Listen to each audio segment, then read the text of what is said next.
Oke, mari kita sambung lagi kelanjutan dari novel Player Who Return After 10,000 Years. Setelah menghubungi Gaia, Kang Wu pun memerintahkan kedua makhluk panggilannya, yaitu Balzac dan juga Echidna, untuk mengurus dua gerbang tersisa. Dan jika ada fragmen celah di sana, maka jangan dihancurkan, bawakan kepada dirinya. Lalu keduanya pun bergerak sesuai dengan perintah. Setelahnya, Kang Wu pun mengeluarkan smartphone-nya. Lalu ia pun menghubungi Yongju, Jang Hyunjae, dan juga Chon Seon. Ya, alasan Kang Wu menelepon ketiganya adalah untuk memberitahukan mereka terkait dengan fragmen celah. Tentunya apa yang ia sampaikan kepada ketiganya sama seperti apa yang ia sampaikan kepada Gaia, dan meminta bantuan mereka untuk mengumpulkan fragmen celah. Kini permasalahan Korea dan Cina telah terselesaikan. Selanjutnya adalah Jepang. Ya, sebelumnya Kang Wu tidak tahu apa yang harus ia lakukan dengan kartu nama yang dibelikan oleh Kurosaki Yuri. Tapi nampaknya kali ini berguna. Kang Wu pun langsung menghubungi Kurosaki Yuri, dan entah bagaimana Kurosaki Yuri langsung menanggapinya dengan sangat cepat. Itu bahkan membuat Kang Wu terkejut. Tapi sebelumnya Kang Wu meminta maaf karena tidak langsung menghubunginya. Kurosaki Yuri pun memaklumi hal tersebut, dan Kang Wu pun perlahan menjelaskan tentang informasi terkait dengan fragmen celah. Juga meminta hal yang sama seperti apa yang ia ajukan kepada orang-orang yang ia kenal. Lalu Kurosaki Yuri pun menyanggupinya. Tapi setelahnya ia bertanya kepada Kang Wu, apakah Kang Wu mengetahui dewa apa yang dilayani oleh kultus iblis? Karena seberapa besar pun ia mencari informasinya, ia tidak mendapatkan hal tersebut. Dan tanpa ragu Kang Wu pun menjawab jika yang dilayani oleh kultus iblis adalah iblis ramalan, yaitu Satan. Itu adalah informasi yang mengejutkan. Seakan-akan Kurosaki Yuri tidak terlalu suka dengan jawaban tersebut, tapi itu juga merupakan informasi yang bermanfaat. Lalu Kang Wu pun meminta Kurosaki Yuri kembali menghubunginya jika telah mengumpulkan fragmen celah. Dan sebelum panggilan berakhir, Kurosaki Yuri pun bertanya, Kang Wu, aku ingin bertanya suatu hal padamu. Apakah kau mengetahui terkait dengan mitos Chulhu? Tentu saja Kang Wu tahu itu adalah mitos di mana banyak tentakel bermunculan. Tapi itu adalah pertanyaan random yang sulit untuk dibayangkan. Kenapa ia bertanya terkait dengan hal tersebut? Dan pastinya jika mengingat terkait dengan tentakel itu membuat Kang Wu merinding. Dan ternyata maksud pertanyaan tersebut adalah berkaitan dengan kemampuan Kurosaki Yuri yang bisa meminjam kekuatan dewa. Itu adalah hal yang menarik dari sudut pandang Kang Wu. Ia bahkan sempat bertanya, apakah Kurosaki Yuri bisa meminjam kekuatan dewa lainnya yang berasal dari berbagai macam mitos. Tapi sayangnya Kurosaki Yuri tidak bisa melakukan hal tersebut. Ia hanya bisa meminjam kekuatan dewa yang berasal dari mitologi Jepang. Setelah berbincang-bincang, pada akhirnya Kang Wu pun mengakhiri panggilannya.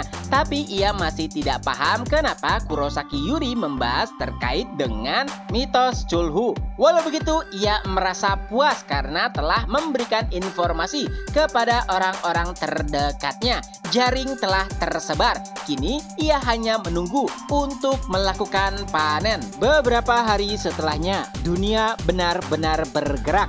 Berkat informasi yang diberikan oleh Kang Wu, hampir seluruh player yang ada di dunia langsung bergerak untuk mencari fragmen celah. Dimulai dari negara Amerika, Cina, Korea, dan menyebar ke berbagai penjuru belahan dunia lainnya. Awalnya, player bergerak secara sukarela karena itu berkaitan dengan rencana kultus iblis. Ya, mereka sangat mengetahui betapa menakutkannya mereka. Jadi, merupakan hal yang menyenangkan jika bisa menggagalkan rencana dari kultus iblis. Tapi, agar pergerakan player bisa menjadi lebih cepat lagi, beberapa pemerintah di seluruh dunia pun menawarkan imbalan bagi para player yang menemukan fragmen celah. itu membuat seluruh player di seluruh dunia menggila. Tidak hanya bisa menggagalkan rencana kultus iblis, mereka juga mendapatkan hadiah dari pemerintah jika menemukan fragmen celah. Dan alhasil hanya dalam waktu 10 hari setidaknya 100 fragmen celah terkumpul. Dan tidak hanya di dunia nyata, di dunia maya juga sangat gaduh terkait munculnya fragmen celah. Beberapa player bahkan berterima kasih kepada kultus iblis karena ini pertama kalinya kultus iblis bisa memberikan keuntungan bagi para player, karena tidak hanya mereka bisa menaikkan levelnya saat berburu, mereka juga akan mendapatkan hadiah jika mendapatkan fragmen celah. Adapun Kang Wu, tentu saja ia sangat senang dengan informasi tersebut. Setelahnya, Kang Wu pun pergi ke atap lalu mengeluarkan sebuah bola dan terbentuklah sebuah gerbang. Kang Wu pun memasukinya dan di lorong sudah menunggu Kim Si-hyun. Ya, dengan gerbang tersebut Kang Wu langsung menuju Hall of Protection. Kang Wu pun menyapa Kim Si-hyun. Ia meminta maaf karena harus mengganggu pelatihan Kim Si-hyun. Tapi walau begitu, Si-hyun sama sekali tidak keberatan karena misi yang ia jalankan juga akan membantu perkembangannya. Bukan hanya itu, Si-hyun juga merasa bangga kepada Kang Wu karena ialah yang menemukan informasi terkait dengan fragmen celah. Lalu Kang Wu bertanya bagaimana situasi di Timur Tengah dan ternyata sangat buruk. Alasannya karena dimulai dari hari bencana, negara-negara di Timur Tengah hampir sulit untuk mengatasi setiap gerbang yang muncul dan alhasil banyak gerbang yang belum terselesaikan dan monster pun berkeliaran secara bebas. Itulah mengapa sangat sulit bagi Kim Si-hyun untuk mengurus gerbang-gerbang di Timur Tengah. Tapi walau begitu, ia juga bisa mendapatkan pelatihan yang layak. Setelah berbincang-bincang, mereka pun menuju Hall of Protection dan di sana Grace dan juga Gaia telah menunggu. Kang Wu pun langsung bertanya bagaimana situasinya dan Gaia pun mengeluarkan sebuah bola yang menunjukkan bagaimana kemampuan sistem Gaia saat ini. Saat Kang Wu melihatnya, itu terlihat jelas bahwa pertahanan sistem Gaia nampak lebih lemah dibandingkan terakhir kali ia melihatnya. Dan ternyata itu juga berkaitan dengan fragmen celah. Untungnya Kang Wu bisa menemukan hal tersebut lebih cepat sehingga pelemahan sistem Gaia bisa dicegah lebih awal. Setelahnya Kang Wu juga bertanya di mana mereka menyimpan fragmen celah. Lalu Gaia pun berkata jika mereka menyimpannya di sini. Ya, awalnya Kang Wu mengira jika fragmen celah disimpan di Guardian Hall, tapi ternyata tidak. Itu adalah bagian lainnya dari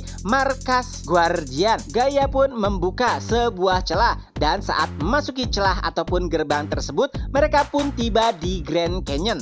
Tentu saja itu membuat Kang Wu terkejut. Grand Canyon merupakan salah satu tempat pariwisata yang artinya bukankah terlalu mencolok menampakkan tempat rahasia di tempat pariwisata? Lalu Gaia pun menjelaskan bahwa Grand Canyon sangatlah luas dan markas mereka berada itu adalah markas yang tidak bisa disentuh oleh wisatawan. Dan setelah berjalan sesaat, mereka pun tiba di sebuah batu besar. Lalu Gaia pun berkata, "Guardian Zuge, aku Gaia datang untuk berkunjung." Dan Zuge pun langsung menanggapinya. Dan tiba-tiba batu tersebut berubah menjadi sebuah pintu. Ya, ternyata itu adalah ilusi yang diciptakan oleh Guardian Zuge. Lalu Kang Wu dan juga Si-hyun pun berkenalan dengannya. Dan Si-hyun sempat bertanya apakah tempat ini benar-benar aman dan tidak akan bisa dijebol oleh kultus iblis.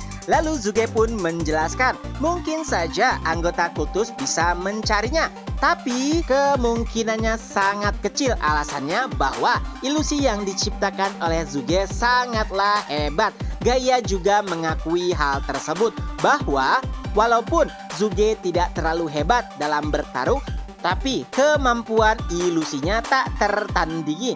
Jadi tidak perlu khawatir. Kang Wu pun menyentuh sebuah berangkas tempat di mana fragmen celah disimpan. Lalu cincin yang digunakan oleh Kang Wu pun perlahan mencair dan memasuki tempat penyimpanan tersebut. Dan beberapa saat setelahnya mereka semua pun kembali ke Guardian Hall. Dan tiba-tiba Kang Wu pun berkata, apakah kalian memiliki rencana malam ini? Jika tidak, apakah kalian keberatan untuk makan malam di rumahku? Itu adalah tawaran yang mengejutkan, apalagi bagi Gaia sebagai seorang pimpinan dari organisasi rahasia. Bukankah itu tindakan yang terlalu sembrono? Lalu ia pun bertanya kepada Grace dan Grace pun berkata jika itu bukanlah ide yang buruk. Lagi pula mereka hanya makan malam di rumah salah satu anggota Guardian. Adapun Kim Si-hyun tentu saja ia sangat mendukung rencana Kang Wu karena ia bisa jauh lebih lama bersama dengan Gaia.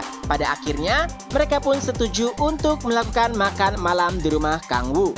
Di sisi lain, sambil meneliti fragmen celah, Zuge pun memikirkan Kim Si-hyun dan juga Kang Wu. Jika itu Kim Si-hyun, tidak ada masalah bagi Zuge. Tapi berbeda dengan Kang Wu, ia nampak tidak terlalu suka. Apalagi Kang Wu juga bukanlah seseorang yang sebetulnya dipilih oleh Guardian. Apalagi ia juga sosok yang menyarankan agar fragmen celah dikumpulkan, bukan dihancurkan. Jadi itu membuat Zuge merasa curiga kepada Kang Wu. Tapi tiba-tiba, bam! Ya, seseorang pun menerobos pertahanan ilusi Zuge. Dan saat pelakunya terungkap, alangkah terkejutnya Zuge. Karena tidak bisa dipungkiri dari energi iblis yang ada di tubuhnya itu adalah iblis ramalan Satan.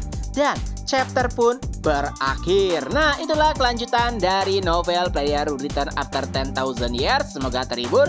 Ketemu lagi di next video. Bye-bye.